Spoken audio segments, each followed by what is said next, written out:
Welcome, everybody, to the latest edition of At the Table, where our special guest is Adam Kinzinger, the former congressman from Illinois, who I have been covering since he was first elected and took office as a member of Congress in 2011. He has, in his dozen years in office, has witnessed the rise and the power of conspiracy theories, extremism, and the toxic hold Donald Trump has on the party, and the dangers, of course, that January 6th insurrection in the Capitol posed to the nation. As so many of you know, Adam Kinzinger and Lynn Sweet were the two Republicans on the January 6th committee. He writes about his own change, his own evolution to revolution, in a sense, and more in the book that has just come out, Renegade, Defending Democracy and Liberty in Our Divided Country. Adam Kinzinger has also been a pilot in the Air National Guard for 20 years, and I'm speaking to the lieutenant colonel just a few days before he's about to retire after 20 years. Adam Kinzinger has left us in Illinois, lives in Texas now. He's a commentator for CNN and oversees his political committee called Country First. So Adam, thanks for joining me on the show. Thanks. At a real difficult time in our nation and the world. So you write in your book, and you've been saying that Donald Trump is just the worst person to ever occupy the White House. So can you just synthesize and analyze for me, what is the secret to the staying power of Donald Trump? The secret is fear. The secret is, so if you look at, presidents of the past or leaders of the past, you can use fear a little bit. Sometimes you use it to run for office, but then I think those leaders recognize that they also need to pull back sometimes, right? Pull back on using the anger or division and keep a country unified. I don't think that exists in Donald Trump's world. I think he sees that things like fear are really effective, and so that's what he piles on. And that fear isn't just in what he says to people. That fear also exists in leaders around him. If you do what Liz Cheney or I did, you're going to get attacked and you're going to get singled out. And that, in a political world and to a politician, is very frightening. So the latest example we have of that, maybe you can deconstruct it, in the Republicans control the House, Kevin McCarthy, for whom you have no you have ill will. Mm-hmm. You think he resurrected Trump at a time after January 6th where the nation might have gotten rid of him. So I understand that his downfall is nothing you mourn, but the state of the Republican Party is something you pay attention to. Steve Scalise couldn't get a majority. Jim Jordan couldn't. So a man named Mike Johnson is now the Speaker of the House. How did this come to be, and what do you see in a Mike Johnson speakership, since you kind of know who he is? So Mike Johnson is Jim Jordan with a suit jacket, right? And he presents better, and he's kind of a blank slate, which works in his favor. He's a blank slate to most people. The interesting thing about Mike Johnson is, if you look at any of the arguments people were making around January 6th, that vote, and why you should vote against certification, most of the arguments came from Mike Johnson. He's a constitutional lawyer, constitutional scholar. He knew how to manipulate the Constitution to give people backing to vote against certification. And I think the most important thing, if you want to understand the Republican Party right now, by the way, all those divisions we saw, those have always existed, right? They were just now out in the open. But on the one hand, you have in Georgia, people testifying that they lied to the American people, right? You had Jenna Ellis, I believe, tearfully that day saying, "I lied to the American people and I plead guilty." At the same time, the barrier for entry, the cost of entry to run for Speaker of the GOP was you had to be an election denier. So on the one hand, this court case is playing out with all these people saying, yes, I lied about January 6th, or I lied about the election. And on the other hand, the only way to become Speaker is to say the election was stolen, to continue to lie about it. That goes to show what a dystopian world the Republican Party exists in. So we're already in the 2024 presidential cycle, and Donald Trump is the front runner. What is the impact then, or why is there no impact of any of the criminal indictments to even erode his staying power when it seems there are other conservatives, Nikki Haley, Chris Christie, Mike Pence until he dropped out, Mike DeSantis. There are people who policy-wise might have a lot in agreement with the conservatives. I think it's, because I had wrestled with this a lot. Like, why is the staying power there? And then I watched the first presidential debate, okay? There are two kinds of influencers in the Republican Party. The number one influencer is Donald Trump, okay? But then there's tier two. Tier two is all these people running for president, everybody on the news, right? All the leaders. When every one of them say that with the exception of one or two, say that Donald Trump is the victim of a witch hunt, that the DOJ is a two-tiered system of justice, and that Donald Trump is innocent and a victim. How in the world can somebody who's a Republican, how would you expect them to believe anything else? Because everybody they trust is like, yes, Donald Trump is a victim. And so I think there is a lot of blame to bear on simply, the Republican leaders' inability to tell their people the truth, so their people hear nothing else. And I think it's a problem. So you and I remember years ago, you were onto the conspiracy theory thing. We talked about that. Yeah. Early on, this is before even the rise of Trump. Mm-hmm. And you started back in the day, your campaign against conspiracy theories. The people who, if I said, is this a pen, someone would say, well, maybe it is, maybe it isn't. So was that the predicate that created an environment here? Because we still have, in a sense, election denialism is a grand conspiracy theory. So it's interesting because it's like the conspiracy theories have always existed. I mean, I remember as a 15, 20-year-old, learning about the UNs coming to take over the country, right? And all those conspiracy theories.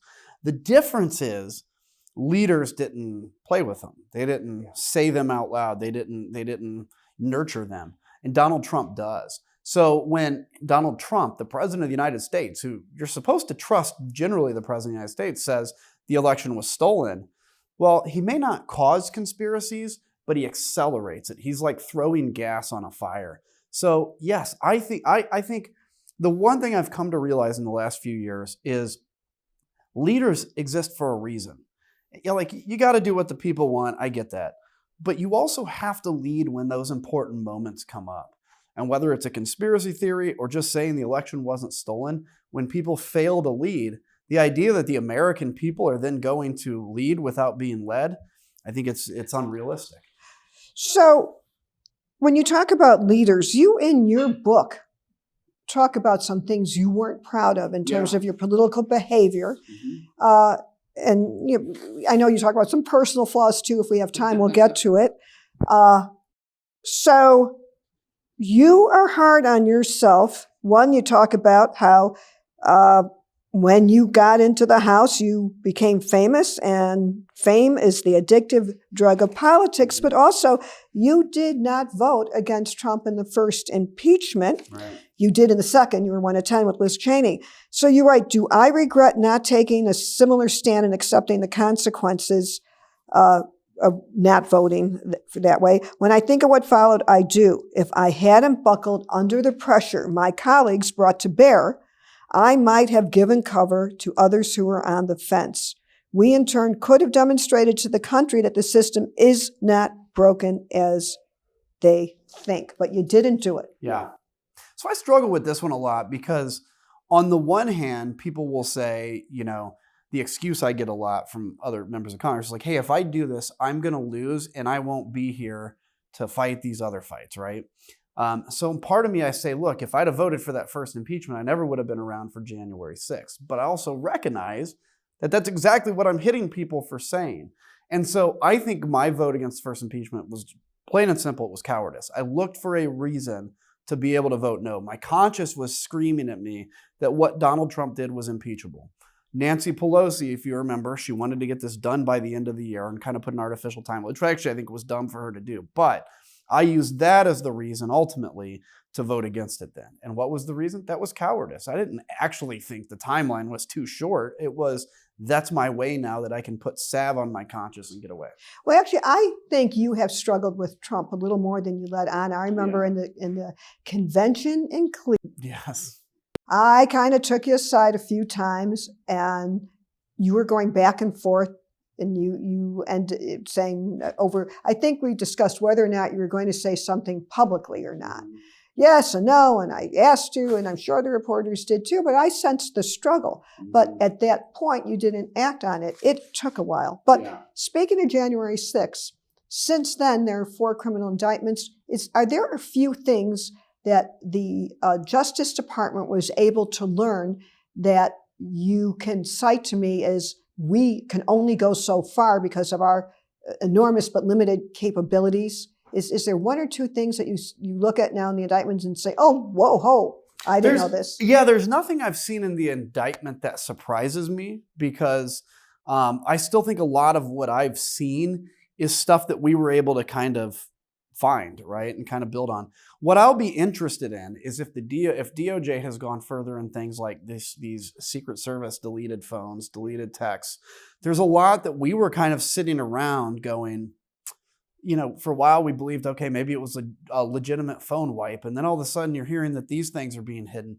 I hope they can get to the answer of some of those. And also I think it's important to get maybe closer to Trump's mindset and knowing now that Mark Meadows has flipped, at least in Georgia, I think. He's the one person that can talk more about Donald Trump's mindset than anybody else. So look, I have no doubt that the DOJ would not be where they are without our committee. I know that for a fact, in fact. But I'm hoping they can take a lot of the work we did and kind of take that baton and run even further. Liz Cheney, I have been fascinated by since she emerged, as you did, as the 2 Republicans willing to speak truth to power. What's she really like? She is a hard-nosed, determined person.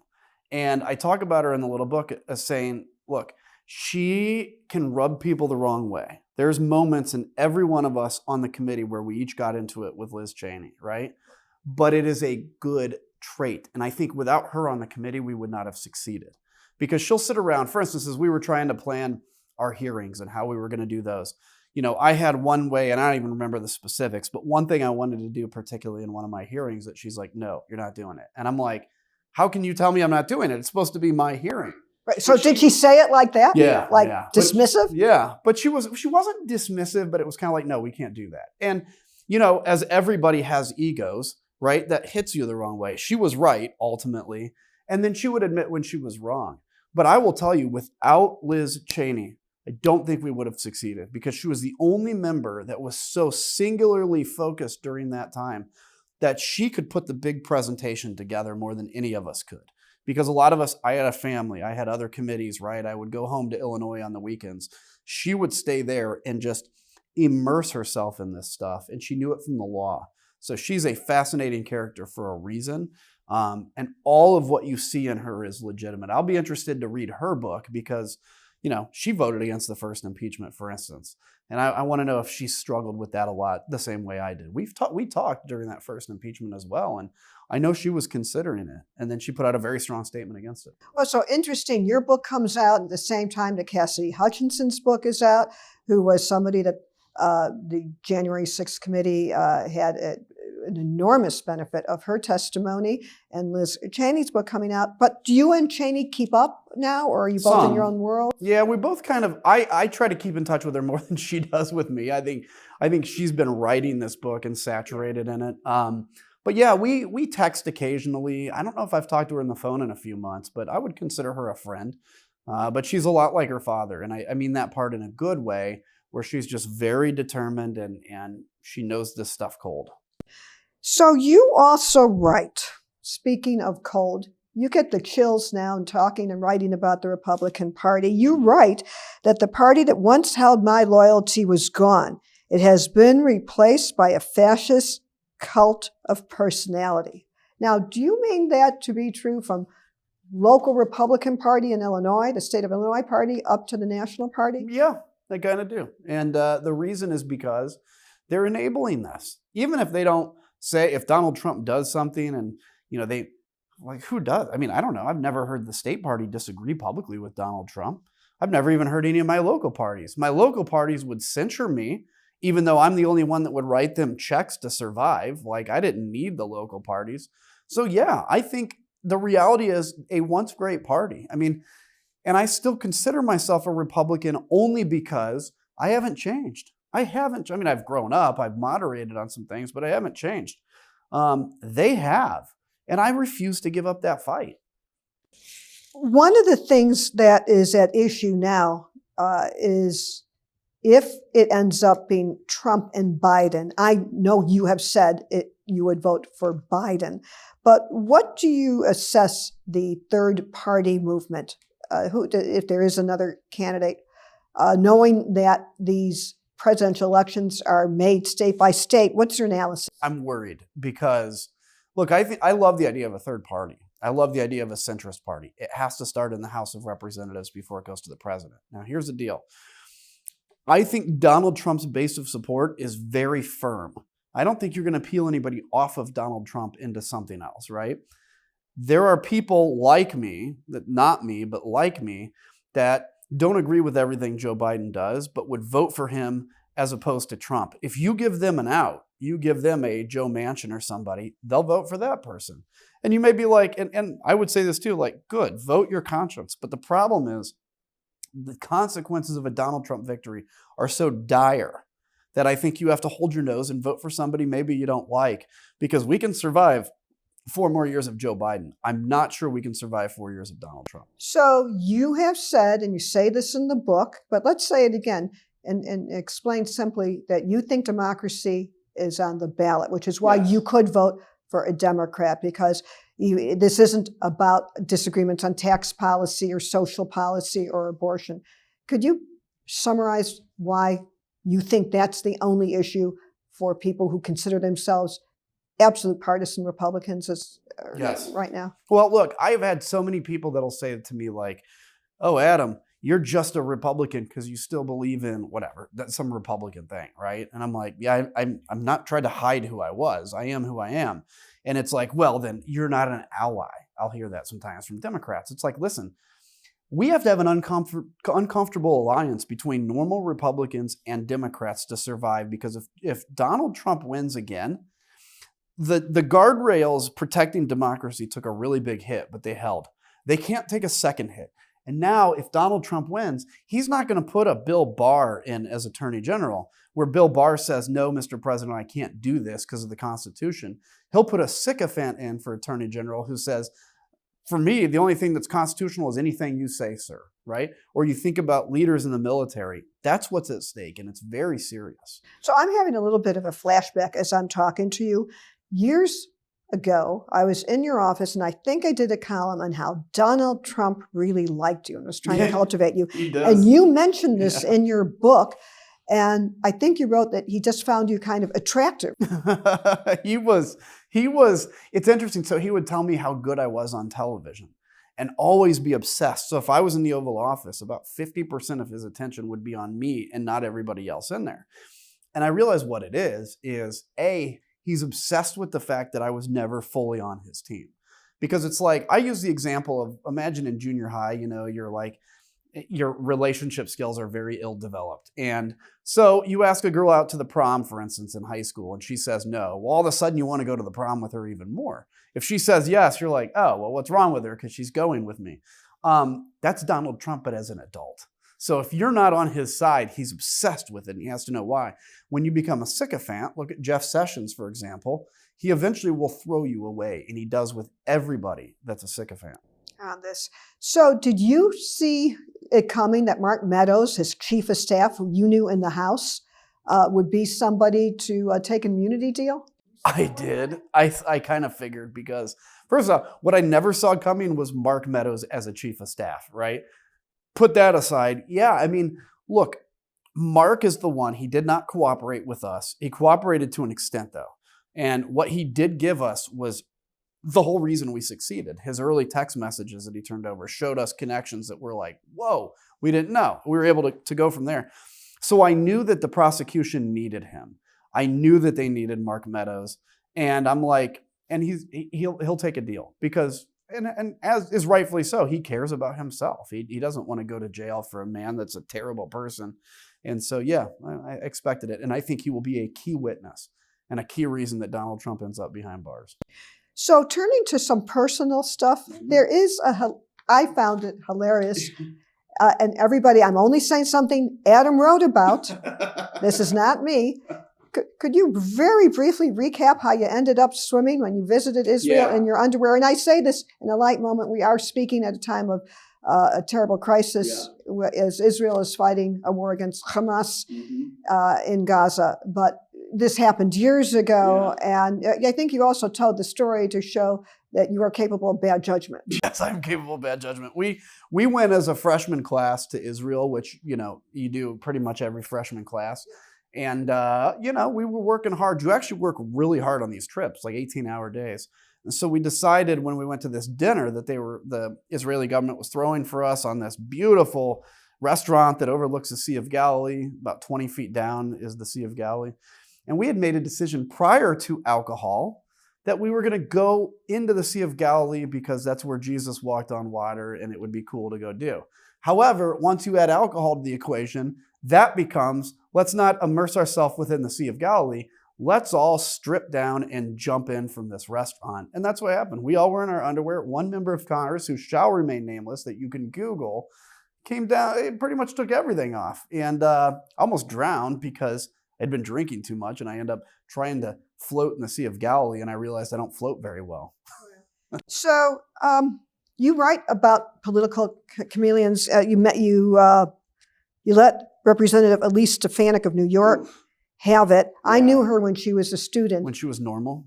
Yeah. I knew her as a student, and I was teaching. I had a semester at her school, and she was a leader in student government. So I have seen her change. And I could see why you would single her out because she now is in leadership and took Liz Cheney's place. She didn't have to do that, but partly because she was available. But explain to me, early in your book, you take on Darren LaHood, who is one of the 3 Illinois congressmen from Illinois. And you say that Darren raced to the unreasonable right. You talk about how he started out in the vein of his father, Ray LaHood, a moderate, not in every policy, but moderate in understanding the need to compromise, work with Democrats. And you're critical of him. In 2022, LaHood assessed the state of the party and accepted the campaign aid of the man his father couldn't bring himself to support. You say that Darren tied himself to the most unethical and least transparent president in history. Now, all the people, you work on a national level as well as local. Why did you single Darren out here? I think Darren's a perfect example. So I like him personally. You may not like him anymore after that, I don't know. But he's the perfect example. So first off, he took over my district, which is, it's kind of a natural thing. But he's somebody that keeps a low profile, but has done what 80% of these Republican congressmen have done, which is they're not necessarily out there. Darren LaHood is not seen as Mr. Pro-Trump, but he votes pro-Trump and he supports Trump and he's done what he needs to do to get by to survive. Right, he was a co-chair of the Illinois Trump campaign. Yeah, which really surprised me, by the way, that he did that he went that far. And so what it shows, what I want him to be able to show people is how a normal person with good intentions probably going into politics totally change themselves to survive. And that was something I couldn't do. Darren could. And you know what? Most other Republican congressmen have made that same choice and done the same thing. He's a great example of it. But also, you had, let's say we never had redistricting, which threw you and Darren in the same district. He always was in safe Republican turf. I don't even think so far in 2024 he has an opponent yet. You were in a district that in its history was swingy. So you might have had some more reason to, if you had chose to take a more cautious path. He didn't. So it would just seem, though, that you would have a little more understanding, but because he's from Illinois, but you don't cut him slack. No, I don't cut him slack. I have understanding. I understand why he did it. My district was very Republican, the 16th. The best thing I could have done was go full Trump. I understand it. I just don't appreciate it, and I don't agree with it. The point is, when you are representing 700,000 people, your job is not to get reelected. Your job is to lead. And I think that's something that is just missing from so many people. So we have 3 Republicans in the House from Illinois. Mary Miller from Southern Illinois is the Trumpiest Trumper. Yep. And then you have Darren LaHood, who we talked about your disappointment as somebody who had been seen as part of the sensible Republican establishment. So now we have Michael Bost, a veteran of the House, conservative, Trump ally, being challenged by Darren Bailey, who ran for governor and lost. But Bailey is wanting to, it seems in my analysis, run to the right of Mike Bost, not on a policy per se, but as who is presenting himself as the ultimate loyalist. If I know you don't live in Illinois anymore, you're based in Texas, but you keep an eye on stuff. What's your analysis of what may happen there? It's a cult. It's a cult when you're running and policy has nothing to do with it. It's all just faith to a man. That is the definition of cultism. What do I think happens? I think Darren Bailey wins. And I think Darren Bailey wins because for whatever reason, he can show himself to be more pro-Trump than Bost. That's where the party's at right now. And Bost, ladies and gentlemen, is not anti-Trump. He's been all in on Donald Trump. But for whatever reason, Bailey is seen as this crazy Trump guy. And so I think it's quite possible Darren Bailey could win. Honestly, I'm looking at that race and I'm like, I don't even care who wins. Because Mike Bost, I like him. Like, he's probably more reasonable than Darren Bailey. But the fact that he is over and over trying to kiss up to Donald Trump means I don't think he's qualified for the job. But I think 90% of the people in the job aren't qualified for it anymore. So, looking ahead, what is your future? That's a good question. I don't know. And it took me 10 months, so we're sitting here today about 10 months from when I got out of Congress, to really understand the impact that the last couple of years took.